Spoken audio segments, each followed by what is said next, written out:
explain it with a small story from the past. So long years ago, I used to work for eBay. And a tall guy appeared suddenly and said, yes, well, I have a company which has the most downloaded application in the world at that time. I have almost no revenues, but I want to sell my company to eBay. And I was pretty new to eBay, so I have a long background of corporate working history. So I was listening to that passionate entrepreneur, and he was really defending this idea of, yes, I have no revenues, but I have something which is downloaded like hell. And by the way, I have also some problems with law enforcement. People like Interpol is looking after me and stuff like this. So this was, it's a very strange story. If somebody comes and tells you that we need to buy.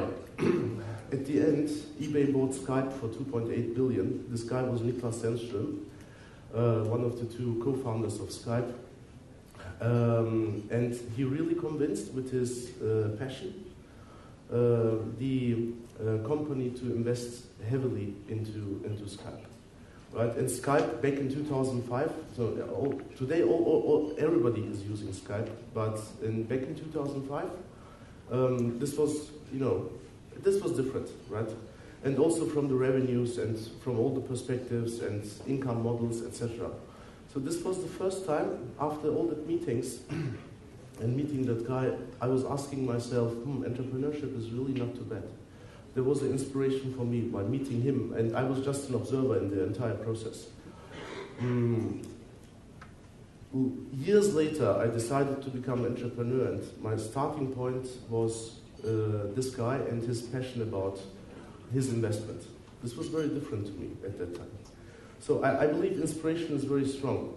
Years later, I met Niklas Zennström and Reid Hoffman again in New York. This was 2 years ago, and they talked about their new venture. So they invested into a venture, and we had a dinner, and we were talking, etc., etc. This time, I didn't feel any passion at Niklas Zennström, and I never invested into that company. And the company became never really big at that time. So I didn't feel the passion at the entrepreneur. And I used to know this entrepreneur from 5-6 years ago, that he can be very passionate. And I believe if there is something you really believe, you create some passion, and you can get, and you can inspire people, right? And I hope that this is